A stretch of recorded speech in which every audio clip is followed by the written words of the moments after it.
So hello everyone. So today we will be discussing our last topic for our midterms and this will be included in your exam sa Friday. So we will be talking about the differential and approximate formulas. Example number 1. So dito sa problem na ito, we are asked to find an approximate value for 8.73.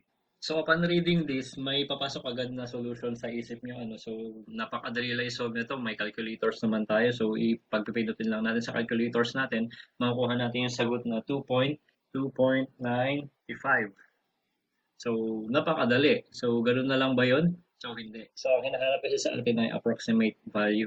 And para ma-solve natin itong problem na ito ng tama, gagamit tayo ng differentials and approximate formulas. And alam nyo ba na nung May 2019 board exam, may dalawang item na lumabas na ganitong problem.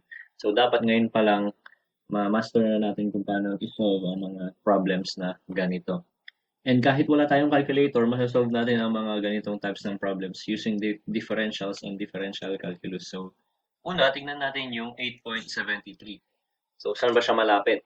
'Di ba sa 9? And kung iisipin mo kung 9 na lang sana itong value na ito, kung square root of 9 na lang sana siya, di mas madali, di ba? So, 9 is just equal to 3, di ba? And kung makapansin nyo na kung value nito ay 9, this will be 3.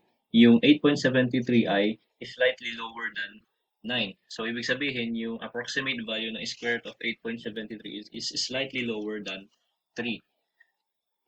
So, for our convenience, isulat muna natin itong square root of 8.73 in a much more sensible way.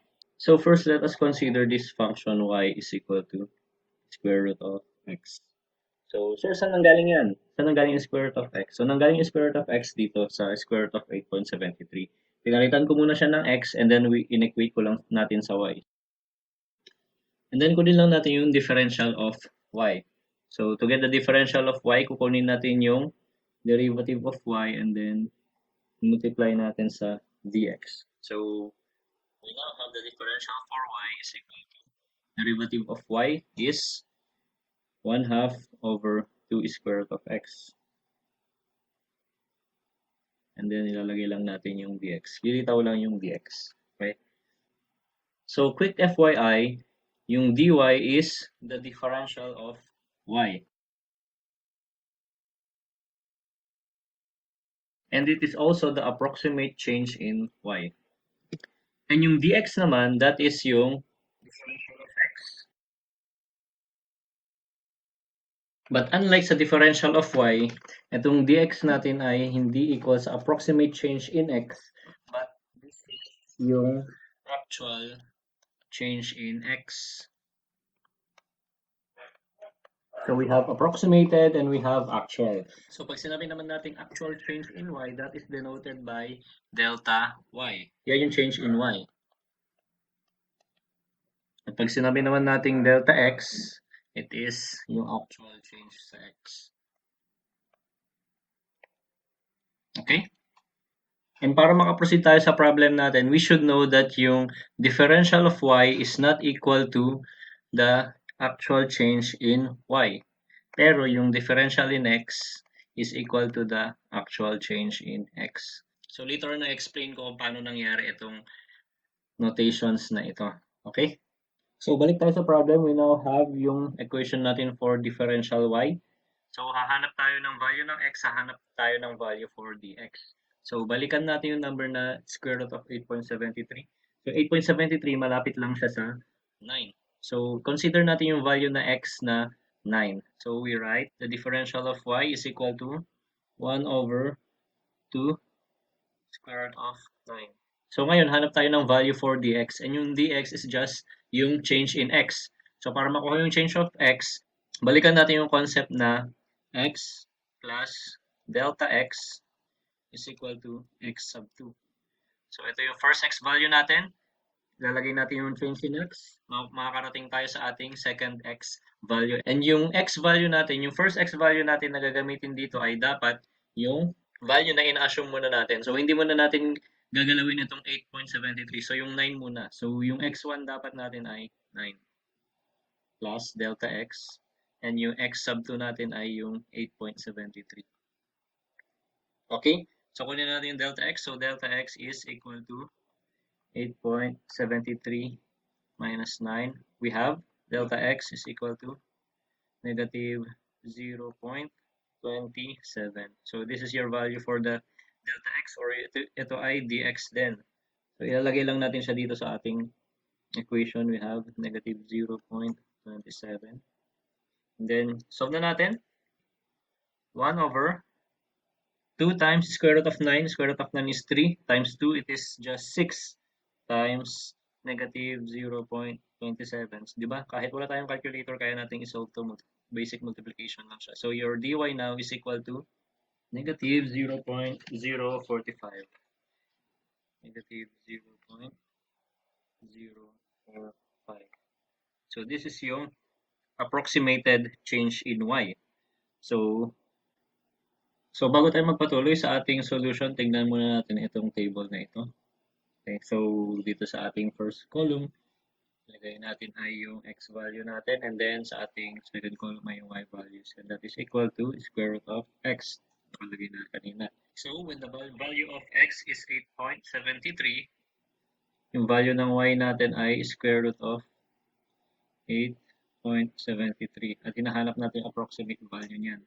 And then, pag yung x value natin ay 9, yung corresponding value niya ay square root of 9, which is equal to 3. So, mapapansin nyo na yung x ay nagbago and yung y, syempre, magbabago siya.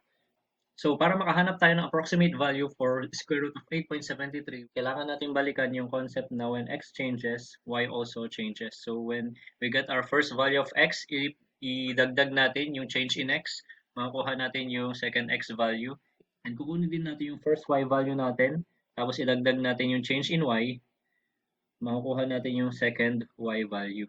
So, assigning tayo dito. So, take note na yung x1 natin is yung approximated muna na value natin, at yung x sub 2 natin, yun yung value na hinahanap natin, yung ina-approximate natin, and ganoon din sa y value. So, yung second values lagi yung ina-approximate natin, yung hinahanap natin na number. Kaya from this equation, nakuha yung change in x, which is change in x is equal to x sub 2 minus x sub 1. So we have x sub 2 and x sub 1. So take note, sa pagsasubstitute ng values ng x sub 2 at x sub 1, yung x sub 2 natin ay yung value na hinahanapan natin ng approximate, which is 8.73. And pag gagamitin nyo ito, lagi nyong gagamitin na x sub 2 value nyo ay yung hinahanapan natin ng approximate. At yung x sub 1 naman ay yung 9.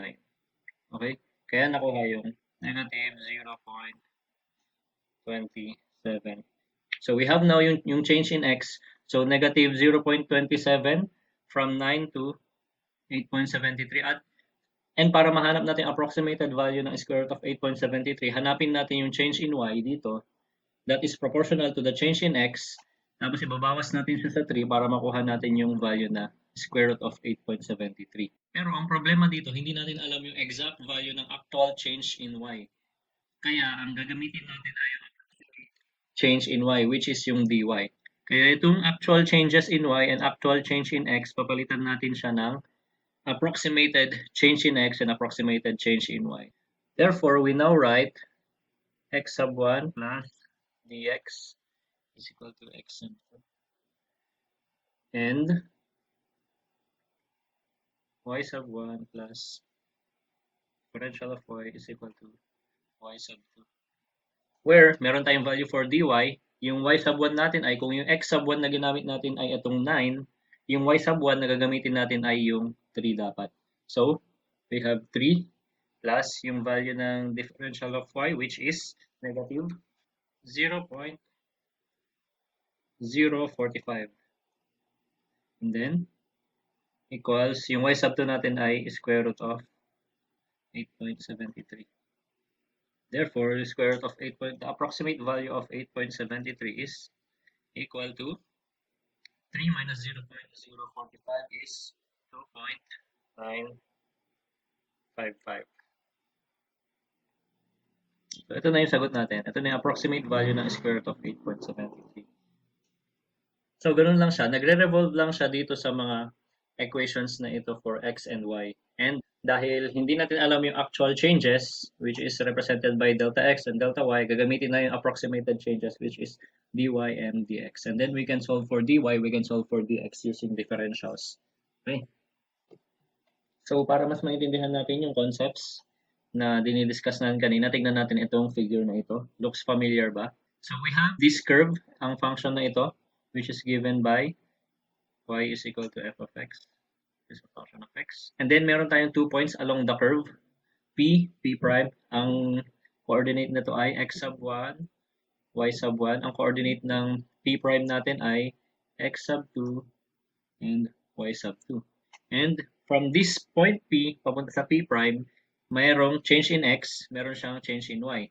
So yung x value niya magcha-change ng ganitong units and yung y magcha-change siya ng ganitong units. So, akit siya. So, kaya nakuha yung x sub 1 plus change in x is equal to x sub 2. And then we have yung y sub 1 plus change in y is equal to. So sa mga hindi pa nakakagets ng ng notation na ito, so ito yung y sub 2 natin, yung vertical natin. So para makapunta tayo sa y sub 2, kung we start here which is 0, ito yung y sub 1. This is yung y sub 1 length. Tapos yung change in y which is this. So aakyat ulit tayo kaya y sub 1 plus delta y. At ganoon din sa x. Ito yung first x value natin, x sub 1. So para makapunta tayo sa x sub 2, dapat mag-move tayo ng delta x papunta sa x sub 2. Kaya x sub 1 tapos plus delta x. So yun na yung coordinate x sub 2 natin. And then in our past discussions, nalaman natin na yung first derivative ng ating function is just the slope of the tangent line at a certain point. At a point. So let us draw a tangent line sa P. Let's consider P at mag-draw tayo ng tangent line along P. Okay? So we now have our tangent line P. At kung papansinin nyo dito sa point P prime, yung vertical line dyan, meron silang intersection dito. Let's call this point R. At meron tayong intersection ulit dito, which is point Q. So we have a triangle PQR with yung longest side niya yung tangent line. And kung maalala nyo na yung notation natin for our first derivative is dy dx, di ba? And yung first derivative is just the slope of a line, which is equal to the rise over run. So, okay lang ba tanggalin ko na ito? Itong m notation na for slope. So, dy dx is equal to rise over run. And kung mapapansin nyo dito sa triangle natin, ito yung tangent line natin, meron siyang slope which is equal to, yung run niya ay yung PQ which is delta x. And yung rise niya ay yung RQ. So ito yung run ng tangent line natin, ito yung rise ng tangent line natin. So kung mapapansin nyo, yung rise is equal to the differential of y, yung run equals sa differential of x. So ibig sabihin, balikan natin itong figure na ito, yung dx is this dimension. Kaya sinasabi natin kanina na yung delta x, yung actual change in x is equal to the differential of x. So this is yung differential of x. At ito naman ito yung run, kaya ito yung differential of y. And I think that is the reason kung bakit yung notation natin for the first derivative is dy dx. So dy is yung rise ng tangent line at yung dx ay yung run ng tangent line. And reminder lang na yung delta y, di ba, ito yung actual change in y. At yung differential y, ito yung approximated change in y. And that is why tinatawag siyang approximation kasi nga yung actual change in y hindi siya equal dito sa differential y. So meron silang discrepancy, meron silang difference which is this line r p prime. And habang paliit ng paliit yung dx or yung delta x, yung p prime lalapit ng lalapit sa point P. At pag lumalapit yung p prime sa point P, yung rp prime, yung line na ito, paliit siya ng paliit. So, yung difference between the approximated value and the actual value, paliit ng paliit siya. Kaya, pag mas maliit yung delta x or yung change in x, mas maliit yung difference between the actual and the approximated. Ibig sabihin, mas accurate yung magiging assumption natin. So, sa problem natin kanina, di ba, yung original value niya ay 8.73, tapos ginawa muna nating 9. So, yung difference in x, yung change in x, or yung delta x, or yung differential of x is just negative 0.27. So, pag mas maliit pa yung yung dx natin, ibig sabihin yung approximation natin, mas accurate. So, yun yung dahilan kung bakit yung differential of x is equal to the actual change in x and yung differential y is yung approximated change in y. Okay? So, last reminder, balikan natin itong process na ito. So, kung mapapansin nyo na yung delta x ginawa na nating negative kasi babawasan natin later on. So, pwedeng wag nyo muna kunin yung sign. Pwedeng gawin nyo munang positive para makuha yung dy ay positive. Tapos, pagdating nyo dito sa table na ito, i-assess nyo kung magbabawas ba kayo or magsusubtract kayo ng dy. So, sa kaso na ito, dahil nga inassume natin na galing sa 9, tapos babawasan natin yung 3, kaya ginawa nating 3 minus 0.045 kanina. And kung yung ina-approximate nating value ay nasa ilalim ng 9, say 9.02, so, ibig sabihin yung dy, kung yung nakuha yung dy dyan, idadagdag nyo siya sa 3. So, makukuha nyo 3 pataas, di ba? Pag 3 pataas. Okay? So, ganun lang siya. So, pwede nyong kahit hindi nyo muna gawing negative to, okay lang. Basta alam nyo kung magdadagdag ba kayo o magbabawas kayo later on. So another example tayo, find the differential of y for the function y is equal to x cubed minus 2x. So when para makuha yung differential of y, di ba yung notation for our first derivative is dy dx. Tapos equal siya sa, that is the first derivative. So yung dx, pwede na dahil ito yung run, ito yung rise, pwede natin siyang ilipat dito. So we have now yung equation na differential of y is yung first derivative times yung dx. So, solve na natin. So, the differential of y is equal to yung derivative nito, which is 3 times x squared. Tapos, multiply natin yung dx minus 2. Tapos, derivative ng x ay 1. Tapos, i-multiply natin yung dx. So, ganun lang siya kadali. And pwede nyo siyang isolve in another format, So, pwede nyo siyang isolve as this way, or pwede nyo siyang isolve na differential of y is equal to, kunin nyo muna yung derivative nito, 3x squared minus 2. Tapos, later on, i-multiply nyo yung dx. So, ganun lang. Tapos, i-distribute yung dx sa So, we have dy is equal to 3x squared dx minus 2 dx. So, ganun lang ka-simple kumuha ng differential of y. We will get the first derivative, tapos ilalabas lang yung dx sa